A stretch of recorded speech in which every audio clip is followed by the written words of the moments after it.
Welcome to my channel. So, as advertised, I am going to have a video on how to purchase food and regrow said food. This does not cover all food systems. It does not cover all climates, and it does not cover every potential possibility of food.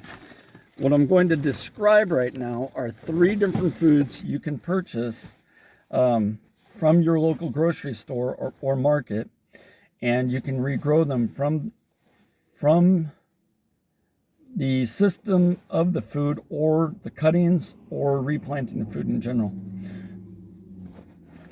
The first one I'm going to show you is a cherry tomato.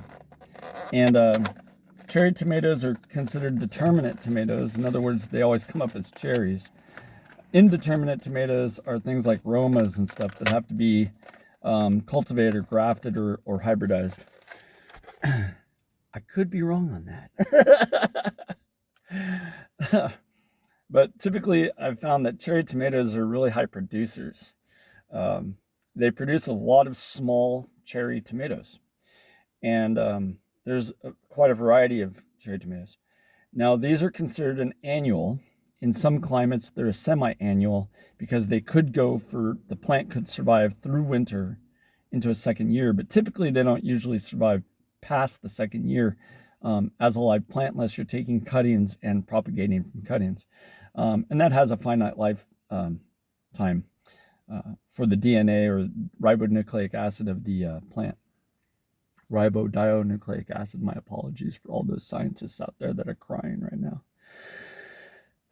But that being said, we just take a paper towel, right? Something very simple, and we just nibble off or cut off the end of the tomato, in which we are consuming the tomato at that point. And then we put the tomato seeds on the paper. You can't digest tomato seeds anyway, so you might as well use them. And that took, 3-4 seconds, okay? And then you eat the remainder. Now, with the tomato seeds, there's a lot of liquid from the tomato on the seeds, and what I'm doing is I'm removing the liquid and some of the solids off the seeds. And you can do this in a variety of ways. You could put the seeds in a jar and fill it with water and let a week or 2 pass, and let the bacteria and funguses eat off all the mucilaginous material, all the liquid material, and you could sift them off and wash them, and you'd have clean seeds. I prefer not to do all that. I just put them in paper and I get them dry, and I take the pieces of paper and I scatter the pieces of paper everywhere with the seeds in them, and that seems to be effective for me. Doesn't have to be effective for you. You can use any system you want. You can put the seeds inside of clay balls with a little bit of compost and sand, and they will germinate when the rains come. You could bury the seeds directly. You could bury the tomato. You don't have to eat the tomato. You can bury this directly and they'll produce fruits. They'll produce a tomato plant and continue to produce viable harvests. Yummy. That's one. Now, a semi-annual, again, it can be produced as an annual plant. Typically it is, but it can regrow very easily from its own bulbs.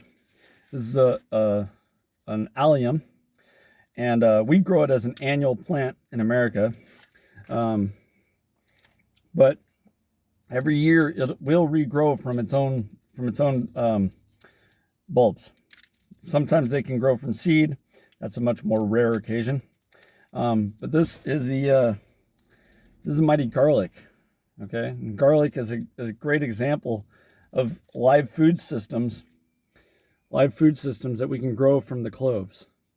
So with garlic, I'm going to get a bigger clove here, see if I can get a bigger clove for visual example. These are a little bit on the old side. They've turned yellow, so they've gone through a season of drying and curing, and they may not be viable anymore. But I found that with every garlic bulb, there's the potential for 16 viable cloves. Okay, and this is a clove of garlic.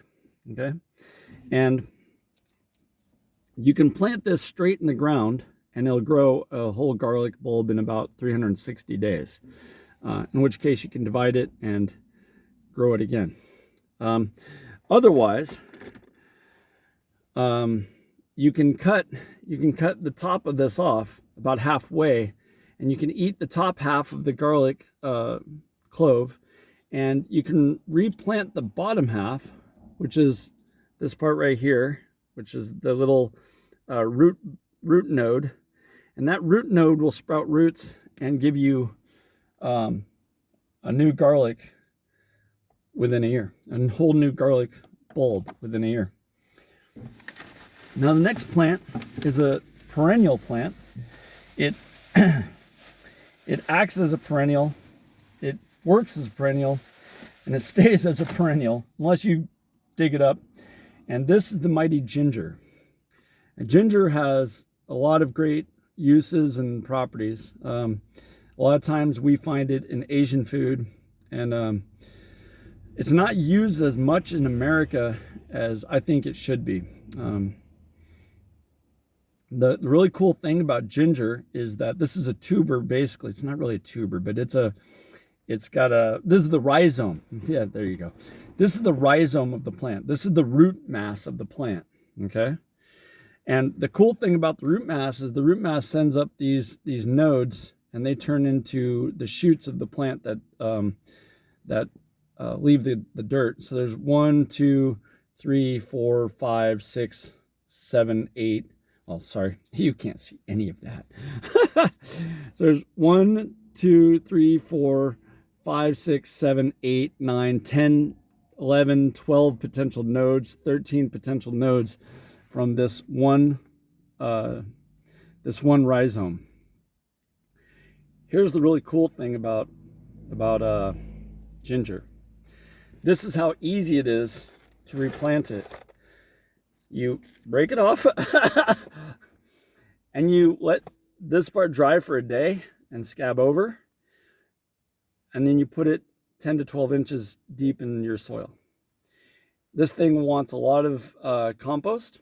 It wants a lot of humic material to grow through and consume, and it will produce more ginger next year.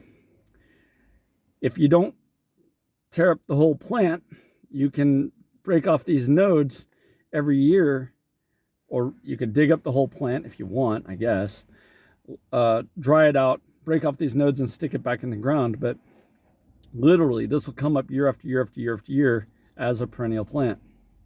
You just have to leave it alone in the soil. So there you go. There's 3 different plants that you can utilize, eat and grow, all in the same maneuver, without costing yourself any more money. Have a great day.